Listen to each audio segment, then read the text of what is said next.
तो दोस्तों आज का हमारे प्रोग्राम का पार्ट 2 वीडियो है। इसमें हम आपको जी कोड और यम कोड और ऑफसेट के बारे में बताएंगे। तो बिल्कुल ध्यान से आप लोग देखिए कि यम कोड जी कोड में ये हमारा प्रोग्राम का पार्ट 2 वीडियो है। इसके बाद धीरे धीरे मैं आप लोगों को सब यहाँ यम कोड जी कोड ऑफसेट और मैनुअल मशीन के बारे में मतलब 2-3 वीडियो बनाऊँगा। उसके बाद मैं आपको ले चलूँगा प्रोग्राम की ओर, क्योंकि ये बेसिक नॉलेज आप लोग को जब हो जाएगा तो आप प्रोग्राम धीरे धीरे बनाएंगे। एक छोटा सा प्रोग्राम बना कर दिखाऊंगा और उस पर आप लोग भी ट्राई कर सकते हैं और धीरे धीरे प्रोग्राम बनाना आपको आ जाएगा। तो सबसे पहले दोस्तों हम जी कोड चलते हैं। अभी मैं बताता हूँ कि जी कोड होता क्या है। मान लीजिए बहुत सारे इंटरव्यू में लोग जाते हैं, वहाँ से इनसे पूछा जाता है कि जी कोड क्या होता है। तो जी कोड क्या होता है कि G code these are preparatory function code and use for axis motion control. English में बोलते हैं कि these are preparatory function code and use for axis motion control. मतलब टूल के मोमेंट को, अभी मैं लिख दे रहा हूँ, आप लिखना चाहते हैं तो लिख सकते हैं, हिंदी में इसको लिख दे रहा हूँ मैं।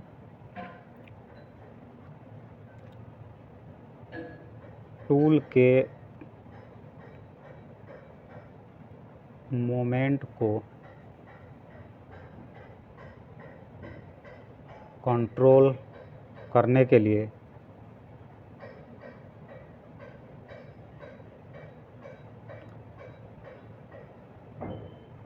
जी कोड का यूज किया जाता है।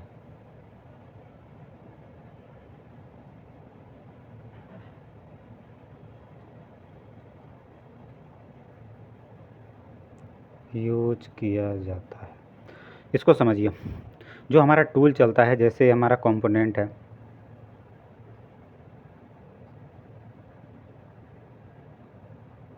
ये हमारा टूल है।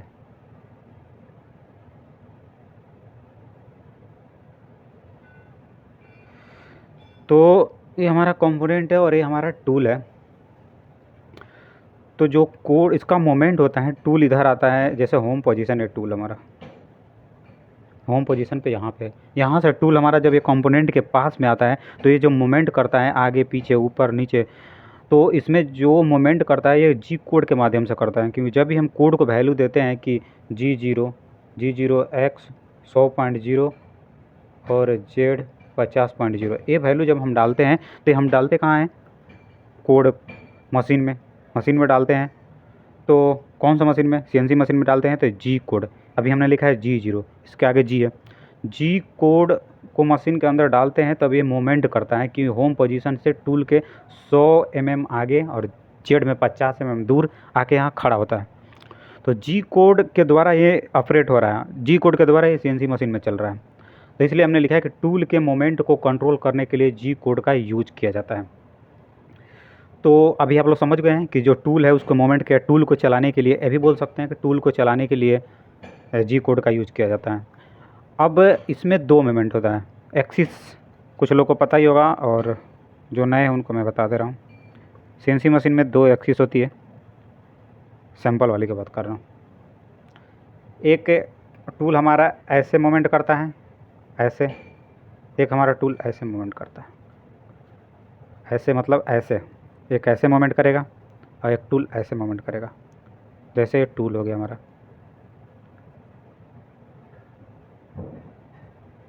अभी यहाँ। तो ये टूल है, एक इस डायरेक्शन में मूवमेंट करता है और एक इस डायरेक्शन में movement.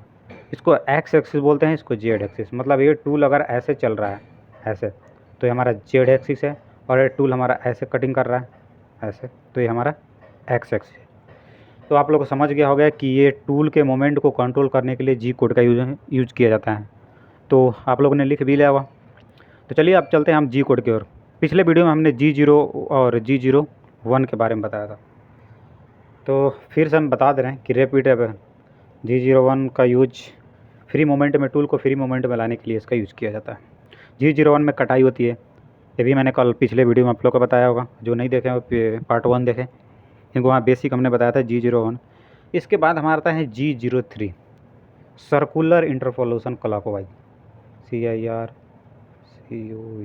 Circular interpolation clockwise. CW मतलब क्लॉकवाइज, लंबा लिखना पड़ रहा है इसलिए मैं। इसका भी सेम होता है, इसका होता है काउंटर क्लॉकवाइज। इसको समझते हैं। G02 और G03 इसका यूज कहाँ करते हैं और G03 का यूज कहाँ करते हैं, G02 का। पहले एक घड़ी बनाते हैं। मान लीजिए एक घड़ी हो गई, ठीक है। ऐसे समझने के लिए मैंने बस ऐसे बनाया है, एक ऐसे, थोड़ा इसको गोल करते रहे, ऐसे और एक ऐसे। G02 G03। जब किसी कंपोनेंट में हम रेडियस बनाते हैं तो ऐसे टूल हमारा इस टाइप G01 क्लॉकवाइज, इसको बोलते हैं G02 CLOCK क्लॉकवाइज। यानी जो घड़ी की सुई होती है हमारी, ये अगर ये इस डायरेक्शन में जैसे सीधा चलती है ना, घड़ी की सुई हमारी ऐसे चलती है, ऐसे आती है, फिर ऐसे आती है, फिर ऐसे। तो अगर रेडियस, जब रेडियस लगाते हैं तो इसका यूज हम करते हैं G02 और G03 का। तो अगर रेडियस ऐसे है, ऐसे जा रहा है, तो यहाँ हम G02 का यूज़ करते हैं। अगर रेडियस उल्टा चल रहा है, अगर अगर मान लीजिए ऐसे घड़ी की सुई विपरीत दिशा में हो गई, तो ये भी विपरीत दिशा में ऐसे लग रहा है, तो यहाँ G03 का यूज़ करते हैं। जैसे मैं एग्जांपल के लिए मैं यहाँ एक बनाता हूँ, एक ऐसे ऐसे आगे। मान लीजिए टूल का डायरेक्शन हमारा ऐसे है, ऐसे आके ऐसे हो गया। तो अभी ये किस डायरेक्शन में है, अभी ये इधर से आया है और इधर को जा रहा है, मतलब ये घड़ी की G02 यहाँ सीधी डायरेक्शन में चल रहा है और यहाँ रेडियस भी हमारा सीधी डायरेक्शन में आ रहा है, तो यहाँ पे हम G02 का यूज़ करते हैं। सेम वैसे G03 अगर हम उल्टा चलते हैं ऐसे ऐसे, ये G02 सीधी क्लॉकवाइज, और G02 अगर उल्टा चलता है, उल्टा रेडियस लगता है, तो यहाँ हम G03 का यूज़ करते हैं। बस यही, इसमें दो ही मेथड है। अगर आप ऐसा समझे कि ये घड़ी के क्लॉकवाइज सीधी दिशा में चल रहे थे, G02 का यूज़ करेंगे, और ये उल्टी दिशा में ऐसे चल रहा है तो G03 का यूज़ कर देंगे। रेडियस लगाने पे जब मैं प्रोग्राम बनाऊंगा तो आपको मैं दिखाऊंगा। अभी बस इतना बताना है कि G02 और G03 का यूज़ कहाँ करते हैं। अगर ये सीधी डायरेक्शन में घड़ी के क्लॉकवाइज दिशा में चल रहा है, सीधा दिशा में चल रहा है, तो G02 का यूज़ करेंगे। अगर ये उल्टा दिशा में चल रहा है, अगर ऐसे चल रहा है, तो G03 का यूज़ करेंगे। बस इतना ही सिंपल है। इसके बाद हम आता है G04। इसका डुअल टाइम। दोस्तों यहाँ जो हमारा जी कोड होता है वो 100 तक होता है। तो 100 तक मतलब जैसे जैसे आगे हमको ज़रूरत पड़ेगी, अभी ये जितना जी कोड मैंने यहाँ तक बताया है, इसके बाद मैं कुछ और आगे तक बता रहा हूँ। उसके बाद हमको जब एडवांस प्रोग्राम हम बनाएंगे तब वहाँ जी कोड का यूज़ ज़्यादा होगा, क्योंकि अगर मैं यहाँ से 100 तक बना लगूँ तो आगे तक समझ में नहीं आएगा आप लोगों को। क्योंकि जो बेसिक से पढ़ रहे हैं उनको बेसिक से पहले इतना जी कोड समझ आना चाहिए, उसके बाद एक छोटा सा प्रोग्राम बना के आगे बढ़ते बढ़ते बढ़ते बढ़ते उसके बाद कैनेट साइकिल का जितना भी प्रोग्राम है वो सब मैं आगे बताऊंगा। क्योंकि अगर जितना का ज़रूरत है उतना ही अभी मैं बता रहा हूँ, उतना पे आपने प्रोग्राम बनाना स्टार्ट कर दिया धीरे धीरे, तो आप लोगों को समझ में आएगा। और आगे का जो प्रोग्राम है वो जैसे जैसे प्रोग्राम सीखना मतलब आप लोग बनाना शुरू कर देंगे, आना शुरू हो जाएगा, तो आगे का प्रोग्राम, आगे का जी कोड मैं वैसे ही बनाते रहूँगा। क्योंकि अगर मैं शुरू से 100 तक जाऊँ तो क्या पता आगे वाला जी कोड आप लोगों को समझ में आया ना, और एक बार में समझाना पॉसिबल नहीं है। क्योंकि एक बार में अगर 100 जी कोड लिख दूँ तो आगे जो जो मैं कैनेट साइकिल का प्रोग्राम है उसमें आप लोगों को समझ में नहीं आया, क्योंकि अभी हम बेसिक पे चल रहे हैं। और जब बेसिक पे चल रहे हैं तो यहाँ से बेसिक जितना ज़रूरत है उतना हम आपको बता दे रहे हैं, फिर हम प्रोग्राम बनाएंगे आगे छोटा छोटा। उसके बाद प्रोग्राम बनाने के बाद जब हमको प्रोग्राम बनाना पूरा आ जाएगा, फिर धीरे धीरे आगे का जी कोड उसके बाद मैं बता देता जाऊँगा। तो चलिए अभी ये ड्यूल है, मैं इसको थोड़ा सा एक्सप्लेन कर रहा हूँ कि ड्यूल टाइम कहाँ यूज़ करते हैं। जब हम ड्रिल मारते हैं, जब यहाँ कोई कंपोनेंट है, इसके अंदर मान लीजिए ड्रिल करना है,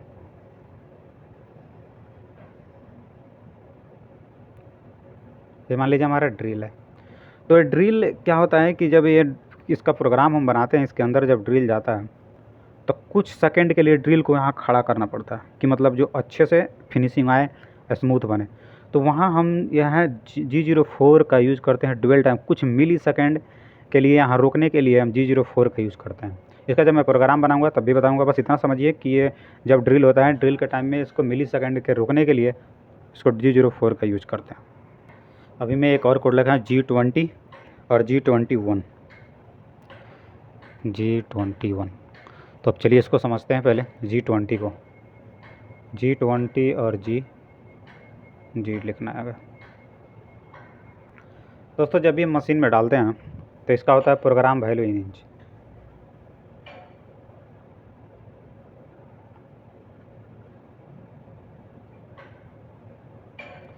और इसका होता है प्रोग्राम वैल्यू इन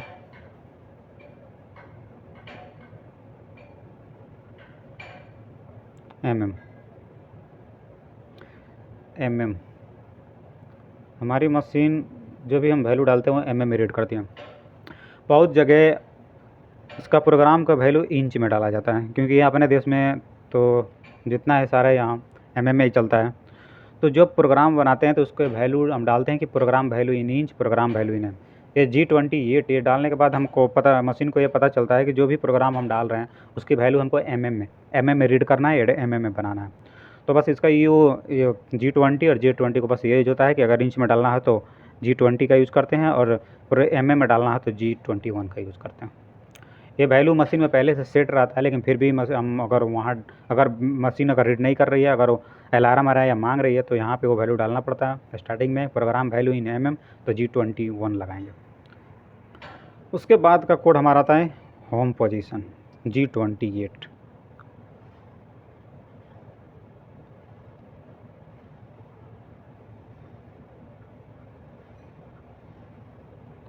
होम पोजीशन, ये मशीन अपने होम पोजीशन पर जाने के लिए इसका कोड का, जैसे हमने यहाँ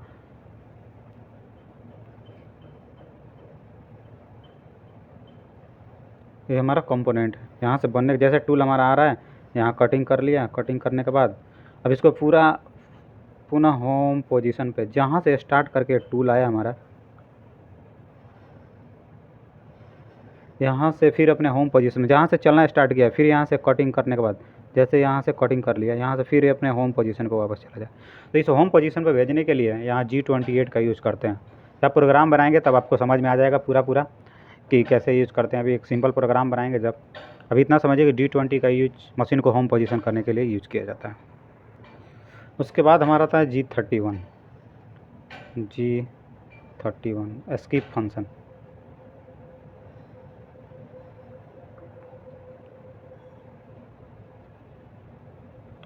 मतलब जैसे इसका यूज वहाँ करते हैं, जैसे प्रोग्राम में हमको बीच में लाइन है, उस लाइन को हमको नहीं चलाना है, तो एस्किप करने के लिए वहाँ से G31 का यूज़ करते हैं।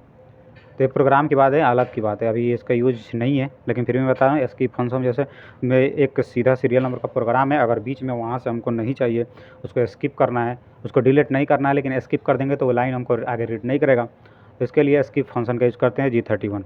दूसरा हमारा कोड होता है G32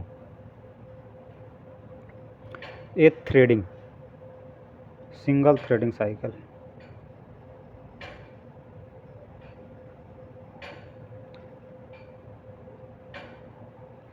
मतलब जब चूड़ी बनाते हैं ना दोस्तों, चूड़ी काटने का बहुत सारा मेथड है, उसमें से कैनट साइकिल में भी है, इसमें भी है। तो ये होता है चूड़ी थ्रेड। किसी भी कंपोनेंट पे चूड़ी बनाने के लिए, थ्रेड करने के लिए इसका यूज़ किया जाता है सिंगल थ्रेड में। तो इसके लिए बहुत सारा, चूड़ी बनाने के लिए बहुत सारा कोड होता है। जैसे हमारा G32 ये हो गया, उसके बाद G76 ये आगे की बात है, मैं आगे बनाऊंगा। उसके बाद किसी मशीन में G78 लेता है, किसी में G92 लेता है। तो चूड़ी बनाने का बहुत सारा फार्मूला आता है, लेकिन अभी इसका सिंगल थ्रेडिंग कार्ड में मैं आपको दिखाऊंगा वीडियो भी इसका। प्रैक्टिकल जितना भी मैं कर रहा हूँ सारा का सारा प्रैक्टिकल वीडियो बनाऊंगा। अभी मैं थ्योरी बता रहा हूँ, जब हम प्रोग्राम पर पहुँच जाएंगे, उसके बाद प्रोग्राम तक पहुँच जाएंगे, फिर उसके बाद एक एक करके आपको पूरा प्रैक्टिकल वीडियो में दिखाऊंगा। G32 सिंगल थ्रेडिंग साइकिल, मतलब चूड़ी बनाने के लिए इसका यूज़ करते हैं G32 का। दोस्तों जी कोड हम यहीं तक बताते हैं आपको, उसके बाद हम चलते हैं यम कोड। क्योंकि सिंपल प्रोग्राम बनाने के लिए जितना जी कोड का यूज होना था बस इतना ही। अभी मैंने G32 तक आपको बताया, बस इससे ज़्यादा कोई आगे प्रोग्राम यूज होने वाला कोई चीज़ नहीं है। बाकी आगे का कोड जैसे हम कैनट साइकिल का प्रोग्राम बनाएंगे उसमें मैं आपको एक एक करके बताऊंगा। तो अभी मैं जितना यूज होने वाला था एम जी कोड उतना मैंने आपको बता दिया। अब थोड़ा एम कोड की ओर चलते हैं और उसके बाद ऑफसेट बताएंगे, फिर आपको पहला प्रोग्राम बिल्कुल आसान तरीक़ा से पहला प्रोग्राम आपको सामने बना के, ऐसा प्रोग्राम बनाओगे सारे लोग बना सकते हैं। मैं एक प्रोग्राम आप लोग खुद बनाइएगा इस पर। अगर कोई भी दिक्कत होगा तो आप लोग मेरे से कांटेक्ट कीजिएगा, क्योंकि मैं बिल्कुल बेस से प्रोग्राम बनाना स्टार्ट कर रहा हूँ। तो दोस्तों अब चलते हैं यम कोड। अभी हमने लिखा है कि यम कोड का यूज़ कहाँ होता है। कोई भी इंटरव्यू में पूछ सकता है कि यम कोड क्या होता है, यम कोड का यूज़ कहाँ करते हैं। तो ये मशीन के फंक्शन को ऑन ऑफ करने के लिए मशीन यम कोड का यूज़ किया जाता है। अब मशीन में फंक्शन क्या होता है, जैसे मशीन में हमको कूलेंट चालू करना है, कूलेंट के लिए M07 coolant on, M07 coolant of, M08। कुछ मशीनों में कूलेंट ऑन के लिए M07 का यूज़ करते हैं, कूलेंट ऑफ के लिए M08 का करते हैं। कि मशीन के ऊपर डिपेंड है कि मशीन में कौन सा कोड दिया है। मशीन के कोड, ये हमारा जो M कोड होता है सभी मशीनों में चेंज होता है। तो जब अगर से G07 से ऑन हो रहा है तो G08 से ऑफ होगा। कुछ मशीनों में M08 लगाने पे कूलेंट ऑन होता है और M09 लगाने पे कूलेंट ऑफ होता है। तो इसमें कोई वो करने वाली बात नहीं है। मशीन में दिया रहता है कि मशीन के पैरामीटर में दिया रहता है कि हम अगर M07 से ऑन कर रहे हैं तो M08 से बंद होगा, M08 से ऑन कर रहे हैं तो M09 से बंद होगा। ये सारी मशीनों में अलग अलग फंक्शन होता है कि इसमें दिया रहता है किसमें। यम कोड ये हो गया। अब मैं कुछ यम कोड लिख रहा हूँ आप लोग के सामने। पहला है M00 और M01। तो M00 होता है प्रोग्राम स्टॉप,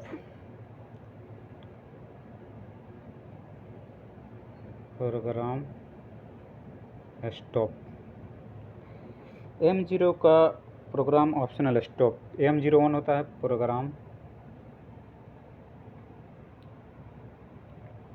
इसका ऐसे डायरेक्ट लिख रहा हूँ, ऑप्शनल स्टॉप। दिख रहा होगा शायद, अभी तो दिख रहा है, प्रोग्राम ऑप्शनल स्टॉप। इसमें प्रोग्राम हमारा स्टॉप होता है और ऑप्शनल स्टॉप। जैसे कहीं बीच में रोकने के लिए प्रोग्राम हमने जैसे रफली साइकिल लगाया, उसके बाद हमको फिनिशिंग चलाना है। फिनिशिंग चलाने से पहले हमको पीस को चेक करना है कितना प्लस माइनस है, तो वहाँ M01 लगाते हैं, ऑप्शनल स्टॉप। मशीन में भी एक बटन दिया रहता है ऑप्शनल स्टॉप का। तो यहाँ इसका यूज करते हैं कि मशीन वहाँ आके रुक जाती है, फिर हम चेक करते हैं कितना प्लस माइनस देना है, उसके बाद हम आगे बढ़ते हैं। तो यहाँ प्रोग्राम स्टॉप होता है और यहाँ ऑप्शनल स्टॉप। उसके बाद हमारा आता है M03। M03 इम्पोर्टेंट है। ये स्पिंडल घुमाते हैं, spindle clockwise, SPI and clockwise, CLOCK, ये होता है इसका फुल फॉर्म क्लॉकवाइज। फिर M04 आता है काउंटर क्लॉकवाइज। ये मतलब spindle counter clockwise, spindle clockwise, यहाँ मैंने लिख दिया है स्पिंडल काउंटर क्लॉकवाइज। और M03 और M04 का दोनों का सेम एक ही है, बस इसका डायरेक्शन का होता है कि एक एंटी क्लॉकवाइज घूमता है और एक क्लॉकवाइज घूमता है। तो अभी M03 स्पिंडल रोटेशन क्लॉकवाइज, मतलब जो हमारा स्पिंडल है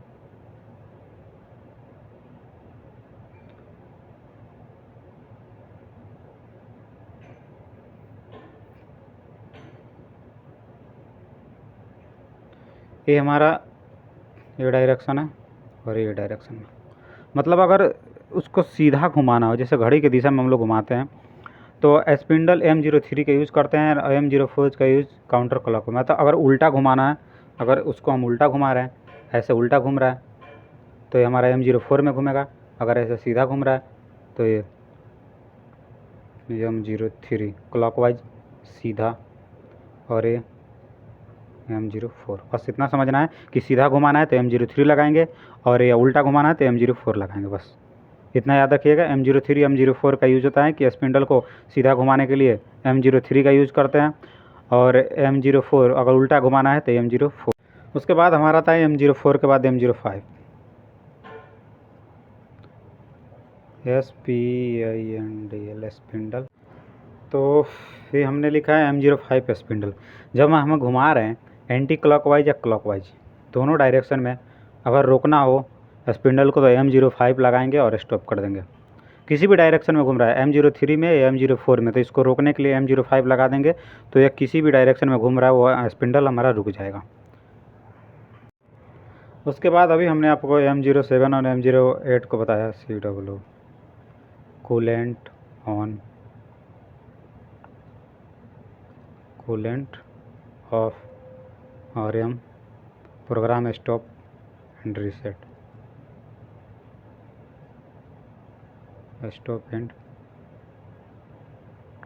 rewind, program stop and rewind. अभी मैंने M कोड इतना बताया, इसके बाद हम आगे ऑफसेट बताएंगे और उसके बाद प्रोग्राम, क्योंकि अभी जितना हमने बताया बस इतना ही यूज होने वाला है, M कोड और G कोड है। इसके बाद हम प्रोग्राम स्टार्ट करेंगे। इसके पहले अभी ये 2 है, हम 3 में आपको ऑफसेट बताएंगे।